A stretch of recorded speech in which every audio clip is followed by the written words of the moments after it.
Hello नमस्कार जय हिंद दोस्तों, शिवान स्टडी के यूट्यूब चैनल पर एक बार आपका फिर से बहुत बहुत स्वागत है।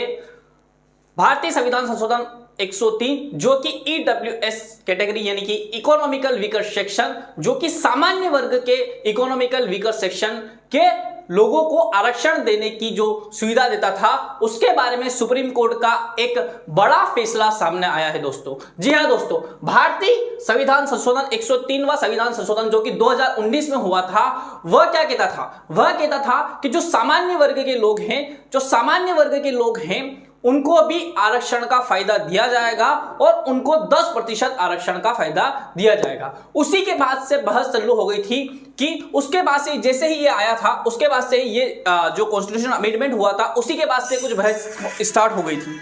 वो बहस क्या थी दोस्तों? तो उस बहस में था कि सबसे पहली बात इंदिरा साहनी केस आया था 1992 में। इंदिरा साहनी केस 1992 क्या बोलता है? यह बोलता है कि किसी भी परिस्थिति में 50% की आरक्षण की सीमा पार नहीं होनी चाहिए। तो क्या इंदिरा साहनी केस में जो 50% आरक्षण की बात कही गई थी, क्या उसके पार हो जाने के बाद क्या वो मूल ढांचे को प्रभावित करती है?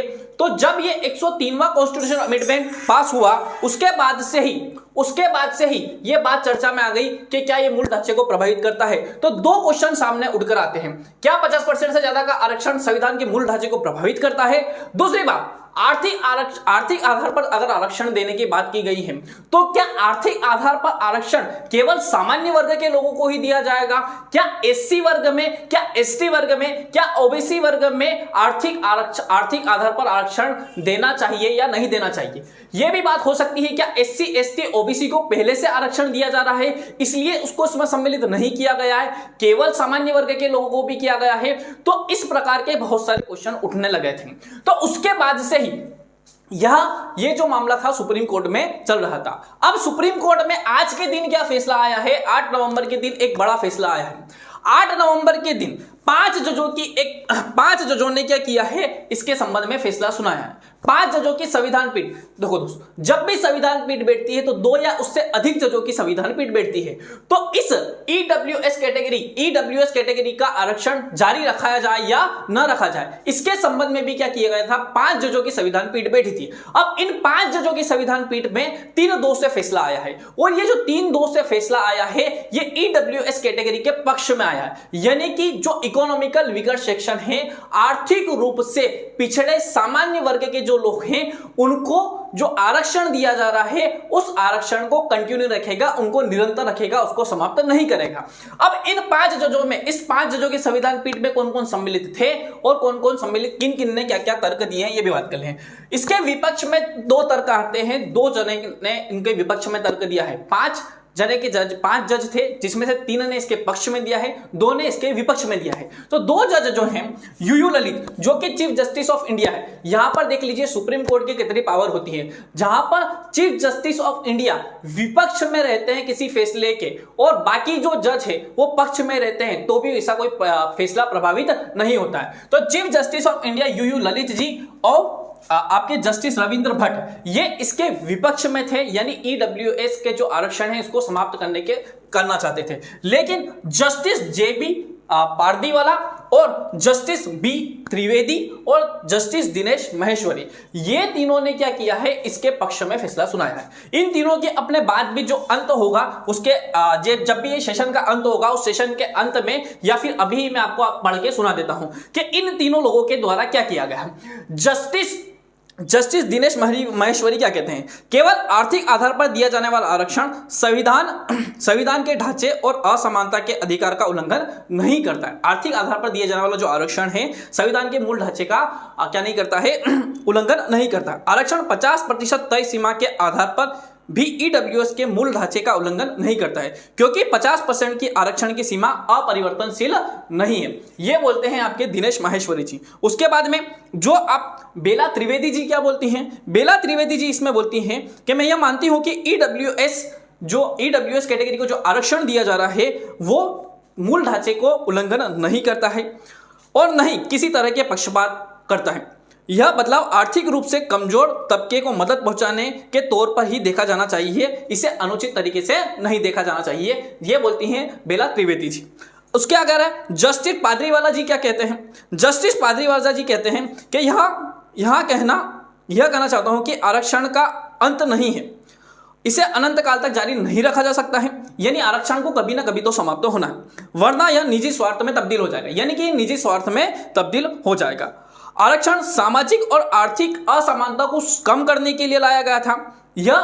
यह जो आरक्षण है यह पिछले 7 दशकों से क्या है, जारी है, और इसमें डेवलपमेंट और एजुकेशन के लिए काम किया जा रहा है, ऐसा कहना है आपके पादरीवाला जी का। ठीक है, अब ईडब्ल्यूएस कैटेगरी को जो आरक्षण दिया गया है, देखो आरक्षण आर्टिकल 15 और आर्टिकल 16 में आरक्षण की बात की गई है। आर्टिकल 15 जो बोलता है वो शैक्षणिक स्तर पर आरक्षण देने की बात करता है, और आर्टिकल जो 16 है भारतीय संविधान का जो आर्टिकल 16 है वह बताता है आपको कि जब आप नियोजन नौकरी में जाएंगे तो सरकारी नौकरियों में आरक्षण की बात करता है।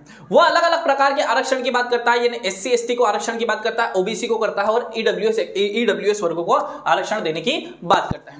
आगे क्या मामला है, क्या आरक्षण क्या है ये समझ लीजिए, और इससे संबंधित मामले क्या है, किस किस कैटेगरी को कब कब आरक्षण दिया गया है। अब मैं आपको बात बता दूं कि यदि मैं अगर इस बोर्ड पे कुछ लिखना चाहता हूं, और इस बोर्ड पर लिखने के लिए मैंने क्या किया है, अलग अलग कैटेगरी के बच्चों को अपने ने खड़ा किया।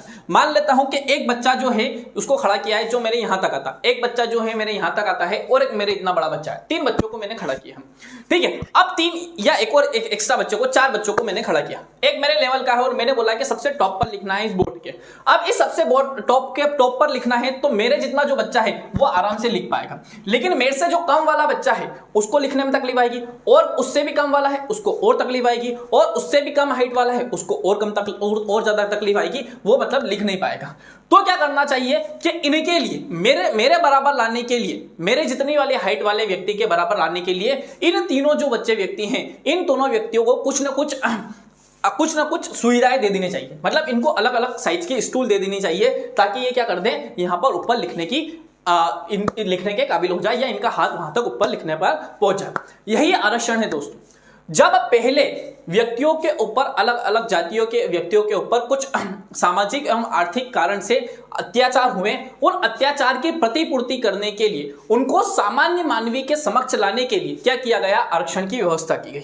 ठीक है, स्टार्टिंग में जो आरक्षण की व्यवस्था की गई थी वो एससी एसटी के लिए ही की गई थी, और जो एससी एसटी के लिए जो भी आरक्षण की व्यवस्था की गई थी उसे 10 साल के लिए ही लाया गया था, लेकिन उनको अलग संविधान संशोधन करके 10 साल करके बढ़ाया गया।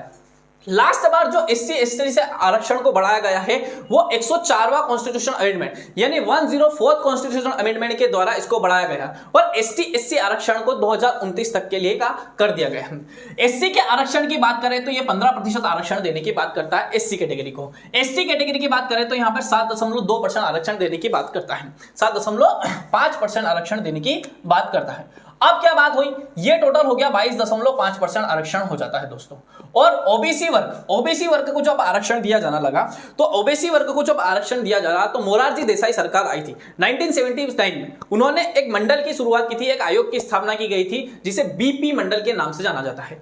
बीपी मंडल ने क्या किया, भारत में समस्त जातियों का क्या किया, निरीक्षण किया, उन पे शोध किया। उसके शोध करने के बाद में उन्होंने क्या किया, और ये जो भी कार्य किया जा रहा था वो आर्टिकल 340 के तहत किया जा रहा था। सामाजिक एवं शैक्षणिक वर्ग से जो पिछड़े लोग हैं, और पिछड़े लोगों के ऊपर उन्होंने क्या किया, शोध किया। और शोध करने के बाद में जब उनको पता चलता है कि भारत में ऐसी 3743 जातियां हैं जिनका भारत की जनसंख्या में 52% हिस्सा है, और उनको आरक्षण की आवश्यकता है, तो क्या किया गया, इन 52% जनसंख्या को क्या किया गया, उनके जनसंख्या के अनुपात में 27% आरक्षण देने की बात की गई।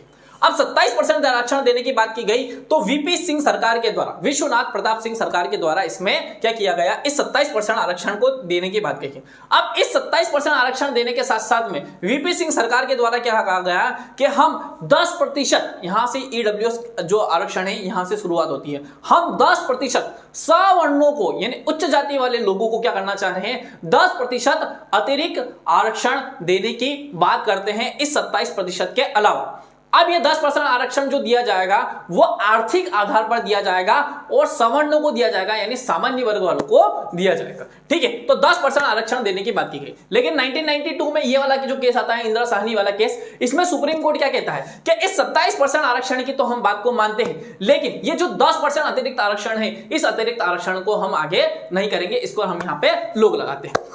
उसके अलावा जब ये 27% आरक्षण दिया गया तो इस 27% आरक्षण में ये बात की गई कि इसमें क्रीमी लेयर की बातों को ध्यान में रखा जाएगा। अब क्रीमी लेयर क्या होती है भाई दोस्तों, तो क्रीमी लेयर का प्रावधान लेकर आया गया था। क्रीमी लेयर का प्रावधान में ये बोला जाता है कि संवैधानिक पदों पर जो व्यक्ति हैं उनके बच्चों को आरक्षण का फायदा नहीं दिया जाएगा। केंद्र सरकार की A क्लास और राज्य सरकार की A क्लास या B क्लास की नौकरी में जो कार्य करते हैं उनको आरक्षण का फायदा नहीं दिया जाएगा। सेना में कर्नल या संबंधित सेवाओं में कर्नल या उससे ऊपर की रैंक के जो व्यक्ति हैं उनके बच्चों को आरक्षण का फायदा नहीं दिया जाएगा। जो भी कुछ व्यवसाय करते हैं, इंजीनियर, डॉक्टर, वकील हैं, इनके बच्चों को आरक्षण का फायदा नहीं दिया जाएगा। उसके अलावा क्या है दोस्तों कि शहरी क्षेत्र में एक क्राइटेरिया से ज्यादा बड़ा घर है जिसके पास में, उसको आरक्षण का फायदा नहीं दिया जाएगा। और क्या है दोस्तों, ग्रामीण क्षेत्र में एक निश्चित भूमि से ज्यादा भूमि किसी के पास, व्यक्ति के पास में है तो उसको आरक्षण का फायदा नहीं दिया जाएगा। अगर इन सब के अलावा अगर किसी व्यक्ति की आय 8 लाख रुपए सालाना से ज्यादा है तो भी क्या किया जाएगा, उसको आरक्षण का फायदा नहीं दिया जाएगा। यही पूरी क्रीमी लेयर है।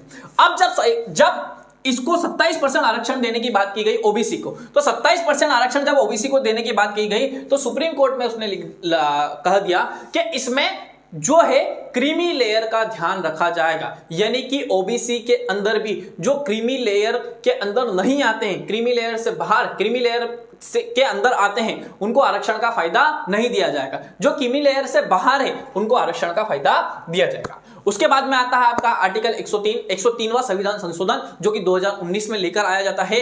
2019 में लेकर आया जाता है और संसद में इसको लेकर आया जाता है और इसको संसद में पास करवाया जाता है। उसी के बाद से क्या जाता है, ईडब्ल्यूएस कैटेगरी को, यानी कि आर्थिक रूप से जो पिछड़े लोग हैं, जो सामान्य वर्ग के लोग हैं, उनको क्या किया गया, आपको आरक्षण देने की बात की गई। उसी से यहां पर ये जो पूरी बहस अपने स्टार्टिंग में जिसके बारे में चर्चा की गई है, इस चर्चा की शुरुआत होती है। इस चर्चा के बाद में आज 8 नवंबर के दिन ये फैसला आता है कि जो ईडब्ल्यूएस कैटेगरी को जो आरक्षण दिया गया है उस आरक्षण को कंटिन्यू रखा जाएगा, यानी कि उसको क्या नहीं किया जाएगा, समाप्त नहीं किया जाएगा। अब आपके मन में यह सवाल आता है कि क्या भविष्य में कभी भी इस ईडब्ल्यूएस कैटेगरी को जो आरक्षण को जो दिया जा रहा है, क्या उसमें परिवर्तन किया जा सकता है? क्या सुप्रीम कोर्ट इस अपने फैसले में परिवर्तन कर सकती है या नहीं कर सकती है, या संसद के द्वारा इस फैसले में परिवर्तन किया जा सकता है या नहीं किया जा सकता है? तो भारतीय संविधान की यह खूबसूरती है दोस्तों के यहाँ पर हर चीज पॉसिबल है और बहुत सारी चीज इम्पॉसिबल भी है। लेकिन अब देखें, अगर सुप्रीम कोर्ट की इससे कई बड़ी बेंच बैठती है, यानी कि अभी 5 जजों की बैठी थी, अगर आने वाले समय में 7 जजों की बैठती है, 9 जजों की बैठती है, या 11 या 13 जजों की बैठती है, ठीक है, जब भी ऐसी बेंच बैठती है और इस फैसले को रद्द कर देती है तो यह हो सकता है कि इसको समाप्त किया जा सकता है। उसके अलावा भी अगर दोस्तों अगर संसद में, जैसे संसद के द्वारा इस बिल को पास किया गया था, 103वां संविधान संशोधन के द्वारा इसको लेकर आया गया था, अगर संसद ही इस संविधान संशोधन को समाप्त कर देती है तो भी इस ईडब्ल्यूएस कैटेगरी के जो आरक्षण को है उसको समाप्त किया जा सकता है। हालांकि ना हम किसी के पक्ष में हैं, ना हम किसी के विपक्ष में हैं। जिस व्यक्ति को आरक्षण का फायदा मिलता है उसे वो आरक्षण अच्छा लगता है, जिस व्यक्ति को आरक्षण का फायदा नहीं मिलता है उस व्यक्ति को वो आरक्षण खराब लगता है। ठीक है, इसमें मैंने किसी भी प्रकार के कोई विचार प्रकट नहीं किए हैं। जो हमें कंटेंट मिला हुआ है, जो सुप्रीम कोर्ट या हाई कोर्ट के जो फैसले आए हैं, उन्हीं आधारों पर हमने बताने की कोशिश करी है। आई होप ये आपको पूरा मामला आरक्षण का समझ में आया होगा। अभी तक का जो अलग अलग प्रकार का आरक्षण दिया जा रहा है, एसटी एससी को दिया जा रहा है, ओबीसी को दिया जा रहा है, अगर टोटल अभी आरक्षण की बात करें तो 22.5 आरक्षण ये है, 27% यहां मिलता है, तो टोटल आरक्षण है 49.5 अभी तक था। और इस 10% वाले आरक्षण को भी काउंट कर लेते हैं तो ये टोटल हो जाता है 59.5 आरक्षण हो जाता है। यानी अभी अगर आरक्षण की सीमा देखें तो यहां इंदिरा साहनी वाले केस में जो कहा था कि 50% से ज्यादा नहीं होनी चाहिए, और वो हो रही है, यानी ये मूल ढांचे को प्रभावित नहीं करती। अगर मूल ढांचे को प्रभावित कर रही होती तो इसको हटा दिया जाता। आई होप दोस्तों आपको ये वाला पूरा जो सेशन है वो अच्छे से समझ में आया होगा। आरक्षण क्यों दिया जा रहा है, कैसे दिया जा रहा है, कब से इसकी स्टार्ट होती है, कब से शुरुआत दी जाती है, इसको आपको समझाने की कोशिश करिए। आई होप आपको बहुत अच्छे से समझ आया होगा। अगर आपको अच्छा लगा हमारा सेशन तो सेशन को लाइक कीजिए, शेयर कीजिए, सब्सक्राइब कीजिए, ताकि हमारा जो मोटिवेशन है इस प्रकार के वीडियो बनाने का वो मिलता रहे। बहुत बहुत धन्यवाद। Thank you. जय